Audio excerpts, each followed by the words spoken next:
Hi everyone, welcome to the Q&A part 2 with me, Samina. I run this Facebook group, and a little bit about me, if you're new to the group. I am a teen expert, both from professional and personal experience. I'm a mum of 3 teens. Actually, my eldest is 21 now, but what I do is I help transform anxious teens, teens with feelings of anxiety, feelings of low self-esteem, and not feeling good enough, worthless, maybe even feeling disconnected to themselves. And that's why they find it hard to connect to others, meaning making friends. So I transform them from feeling like that to fearlessly confident, where they have a huge amount of self-esteem, rock solid self-belief in themselves and in their own voice, and help them have those difficult conversations, whether it's with parents, teachers, peers. But that's what I do, and it's amazing and I love it.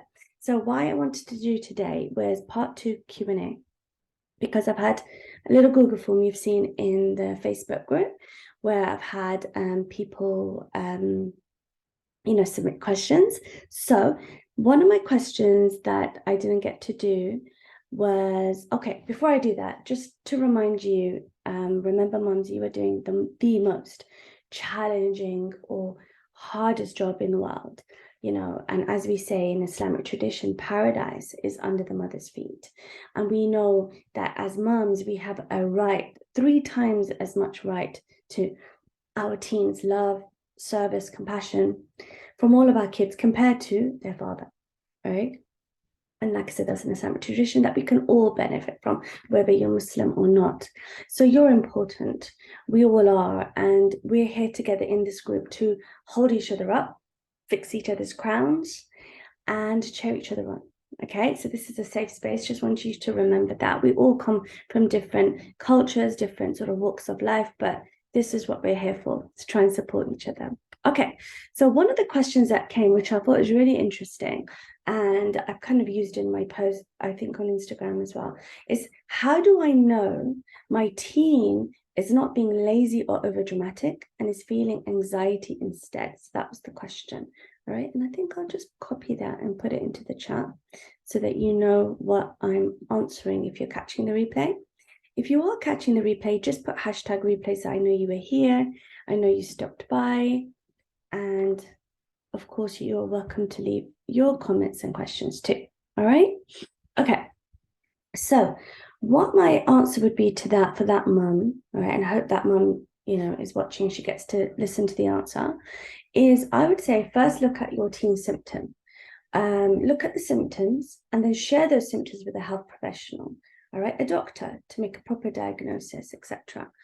Talk to your teen and allow her to come to you to let you know what she's thinking, what she's feeling, all right? Because sometimes they try to tell you and it gets dismissed. It reminds me of a teen that I had. She was feeling feelings of depression and she came to her mum, and I think it was during pandemic.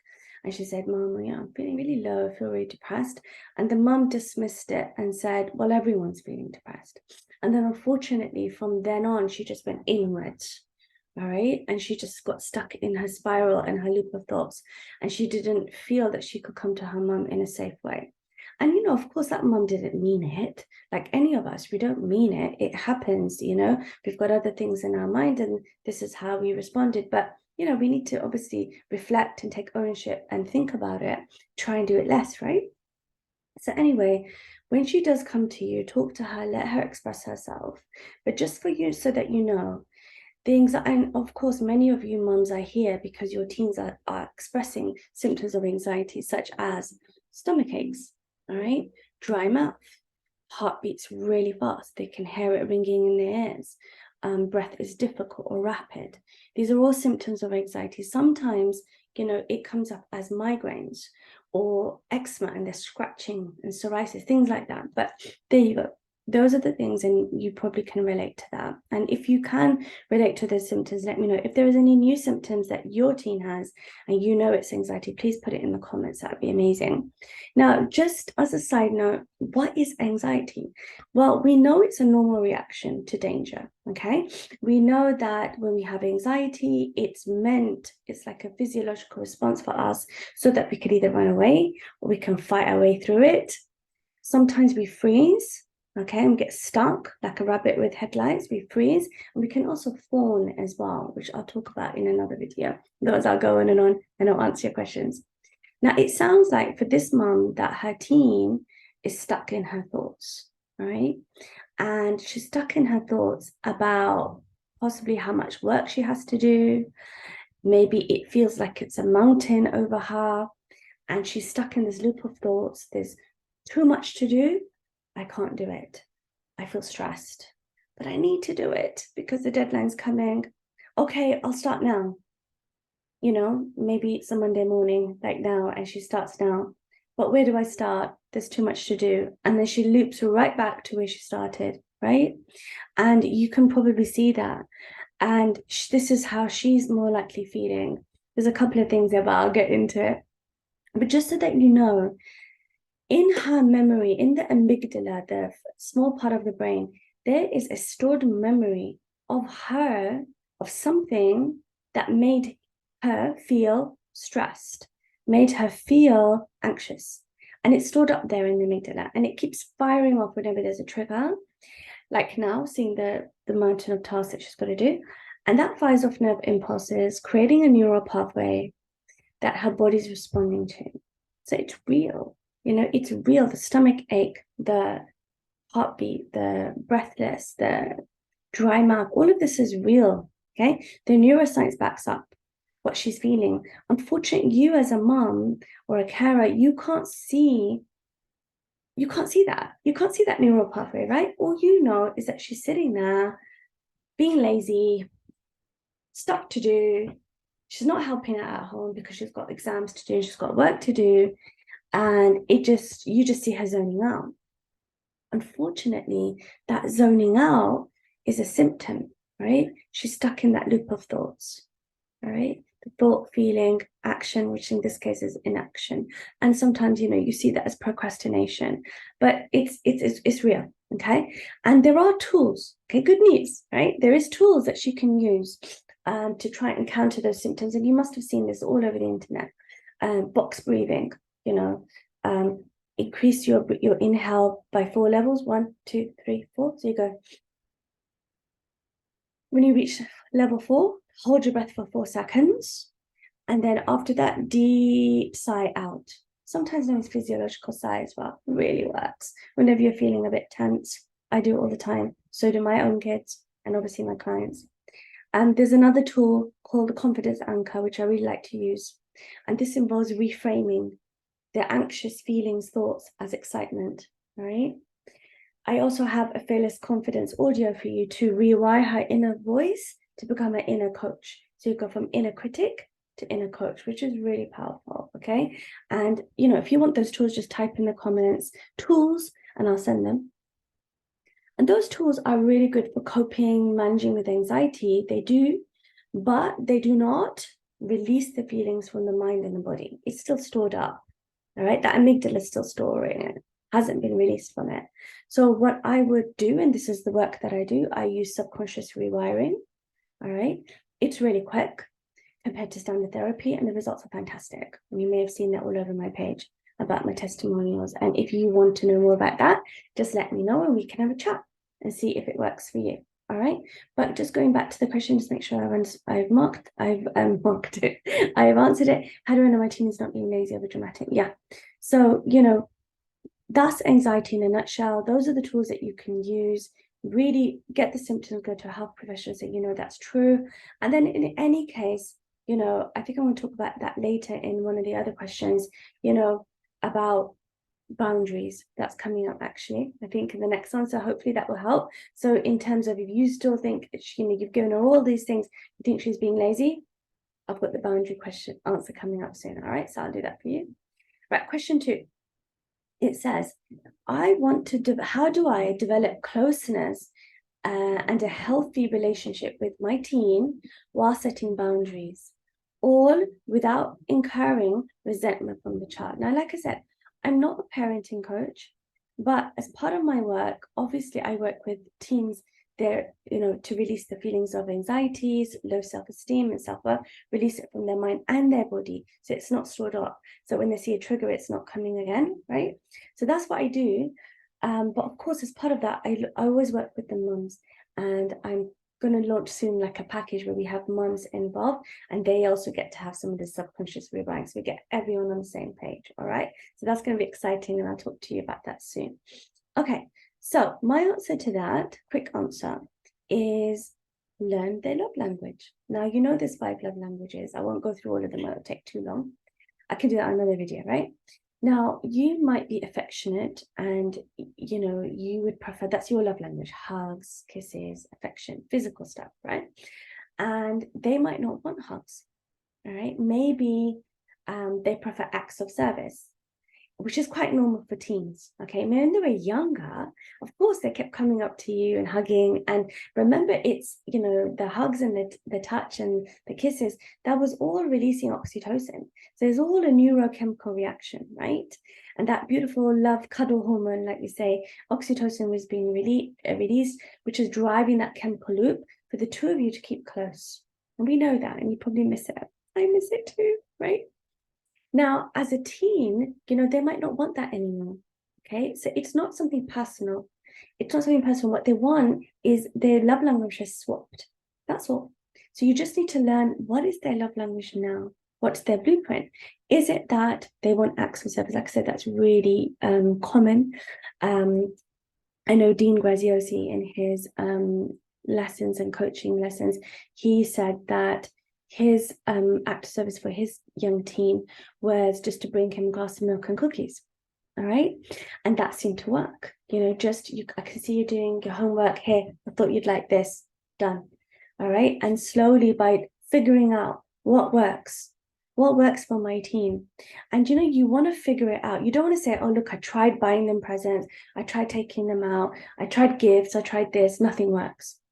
All right, that's not I don't want to say that's not good enough, but it's like, really, don't we want to try more? Because it's worth it, right? It's your relationship with your teen. I know it can get, overwhelming, and definitely take a break and have the boundaries, which we're going to talk about in a minute. But we've got to keep trying, right? We've got to try something else. Why? Because it's worth it. Because when you've cracked that code, when you crack that blueprint and that love language, it's going to be brilliant. They're going to give you so much more back, which we all want. Yes, we do. We really want. Now, you may want to try different things. Find a parenting coach, read a book, try this communication framework that I've set out, and I'm going to just share that with you. All right. And this is by Marshall Rosenberg in his book, Non-Violent Communication. Right. So if you want to get that, read that book. It's really good. So what I like you to do and what I teach in my programs is I want you to say to your teen, I feel X because. I need X because. So tell them what you feel. What is it that you're feeling? You want to be close to them. The question said a closeness, right? I want to feel close to you because. Why? Tell them why. Why is it important to you, dear mom? Don't assume that they know, right? Assumption really, honestly, is like the major killer of relationships and communication. So don't do that. Don't assume. Tell them why, all right? And remember, they're 50% from you. They're going to want to know why.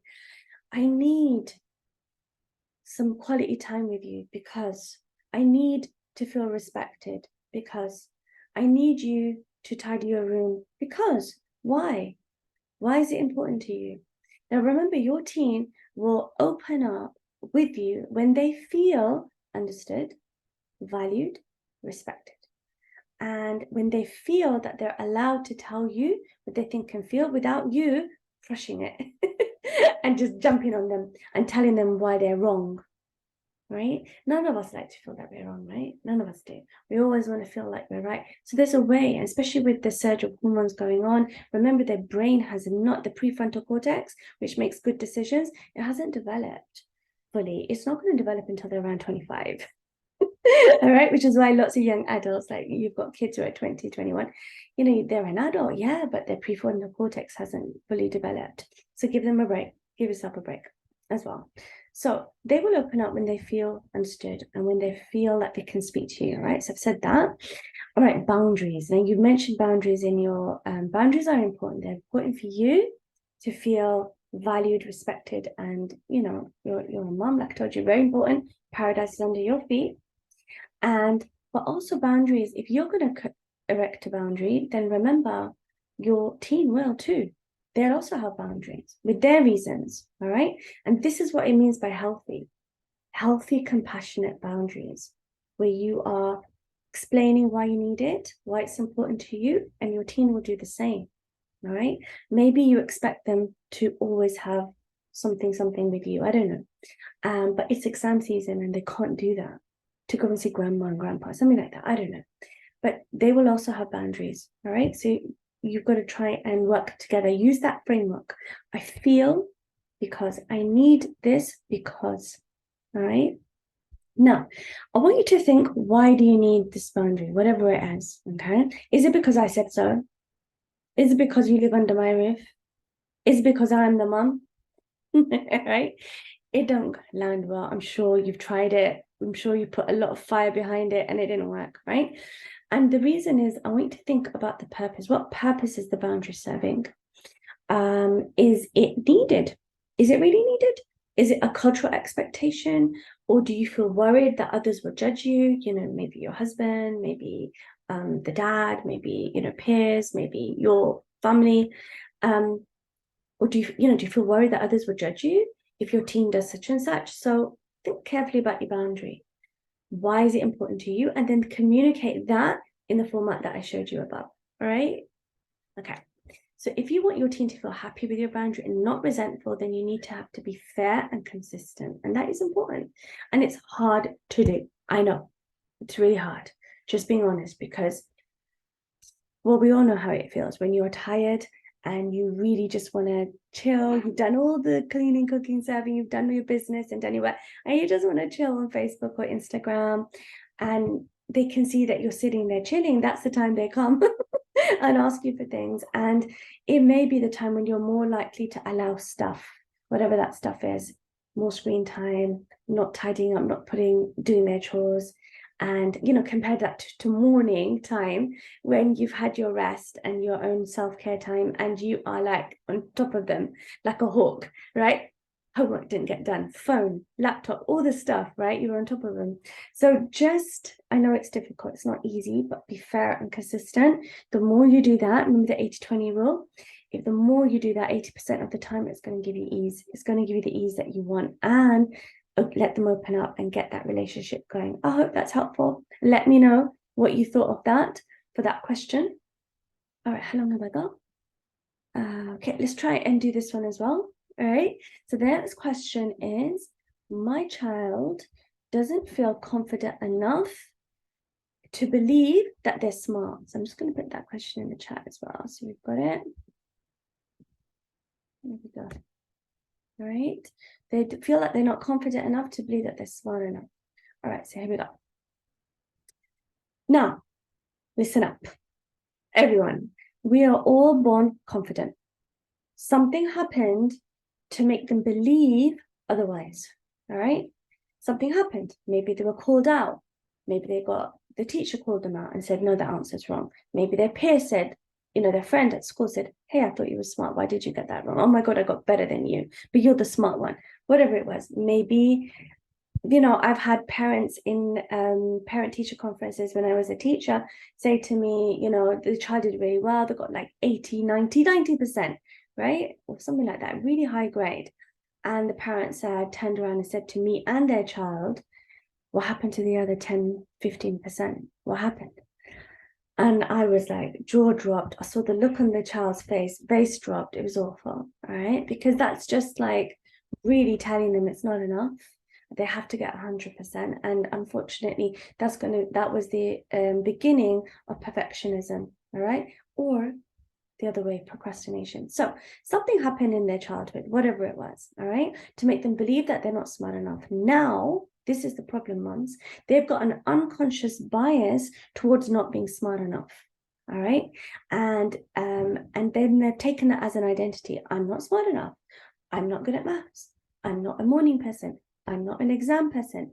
I'm not a school person. All right. It's loads of stuff. That whatever happened, okay, no judgment, but it happens. But whatever happened is stored in their amygdala, yeah, the part of their brain. Now the issue is, and where I come in is I want to create new neural pathways for your team to believe they are smart enough.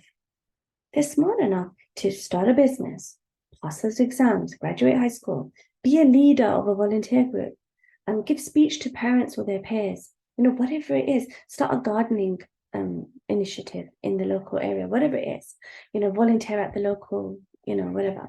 And subconscious rewiring, what I do will help with this fast. It's going to help. It's going to get that done because it's going to release that memory from the amygdala, right? And make them remember inner voice to inner coach. And we want that to happen. But in the meanwhile, you know, I think you should focus on praise. Focus on praise as much as possible, but not praise on the outcome, dear mums. Praise on the efforts. Okay, so praise on the efforts as much as possible, not the outcome. So what does that look like? All right, and I do this with my own teams. Okay, I get them to focus not on the final grade, focus on what the outcome is. So focus on the process. So what I mean by that is effective hours of study. How many exam papers did they do? How many homework tasks did they get done? Track the scores. Okay, so I did task one, I got this percentage. Track your scores. And they can keep that private. They don't have to share it with you, but they need to track the right thing. All right. So let them track that. Track the amount of practice papers they've done. Track and focus on how many YouTube tutorials they've watched. All right, to review and learn different topics, you know. I really recommend that. So let them have access to YouTube because I know some parents don't do, but they need that, right? And then let them focus on another process, quiz questions. Let them quiz with their friends, right? To test them. So they're reviewing what they've learned. Focus on those things. Don't focus on the outcome because the grade is not in their hands. It's in God's hands. It's not in their hands, all right? And you mustn't make them feel bad about the outcome either. So therefore, sorry, I'm saying that in a nice way. I hope that landed well. But if they focus on the process and tracking that progress, they're going to feel like they have some control and that they are in the driver's seat of their life, which is really important. Okay, so that's going to really feel dopamine. It's going to get a dopamine hit because they're tracking, they've done that exam paper, next.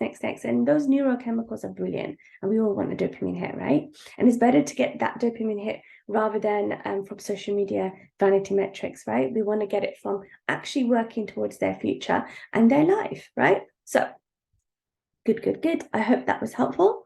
So we're all confident. Rewiring, subconscious rewiring will really help. In the meanwhile, focus, praise them on the process. So say, look at you. You spent 5 effective hours studying. Wow, I can see you've done 5 YouTube videos and made notes. That's amazing. Praise that. And what's the word? What's that word?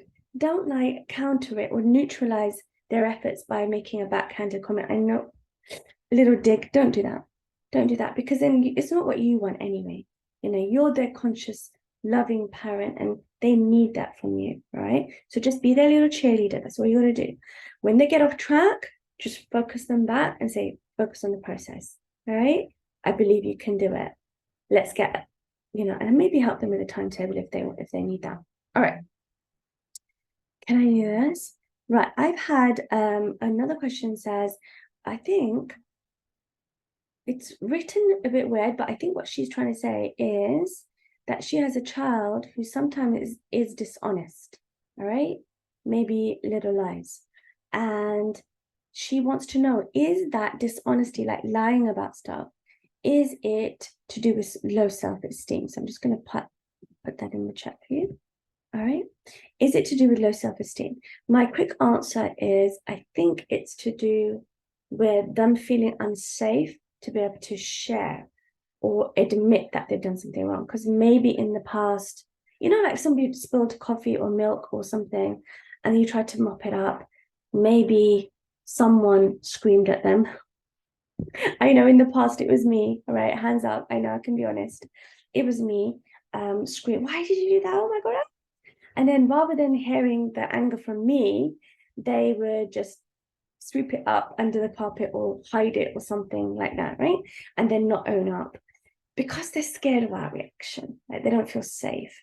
So either our reaction, either someone in the family, maybe it's not even you, maybe it's grandma, grandpa, cousins, uncles, peers, I don't know, anyone, but it could do that once they were honest, so they made a mistake and they saw the reaction, so they were like, I ain't doing that. I'd rather just lie a little bit, get up, because then mom won't let me watch my movie or play my video games or whatever.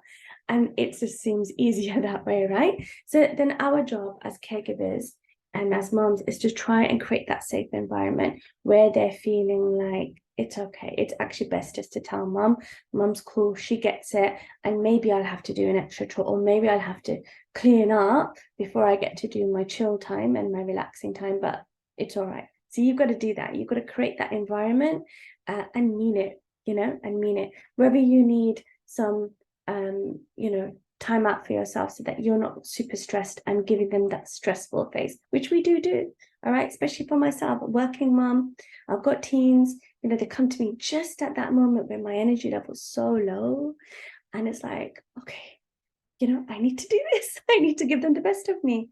And I'm sure you're all trying to do the same. Okay, guys, I think that is probably enough for today. There was something about self-motivation. I think I'll do that next week, if that's okay with you guys. Please leave me your comments below and tell me, interact in the comments whether you like the answers and you felt which ones landed with you and that, yeah, I want to do that. Remember, put the comment tools. If you want those tools, I'll send them to you. No problem. They're all, resources that I want to give and nurture you and help you on your journey of parenting, your teens with anxiety, low self-esteem, etc. Now, I am, I'm opening up spaces for one-to-one coaching with me. If you want your child, your teen to have to be able to have a rock solid self-belief, a strong voice in the classroom, to be able to communicate their needs, and connect with themselves. If they can connect with themselves because their anxiety has been released, their thoughts are untied, then you know what? They're going to be able to connect with you, their mom. They're going to be able to connect with friends and actually have real friends. How many of the teens that I've worked with don't have good friendships because they don't trust anyone to know what's going on in their mind? They need space to do that. And when they do the rewiring with me, I release that, help them to see, what isn't their fault, release that burden that they're carrying on their shoulders and that's in their mind and stored up in their body. Release that guilt, the shame, the anxiety, just let it go. And then what happens? We rewire self-worth, self-esteem, fearless confidence, and it's amazing. And then obviously I coach them forward, holding their hand through 90 days. If you want to know more about that, you can put in the comment fearless confidence and we can talk about that. So take care, guys. I hope this was helpful and I look forward to all your comments and I will see you next week.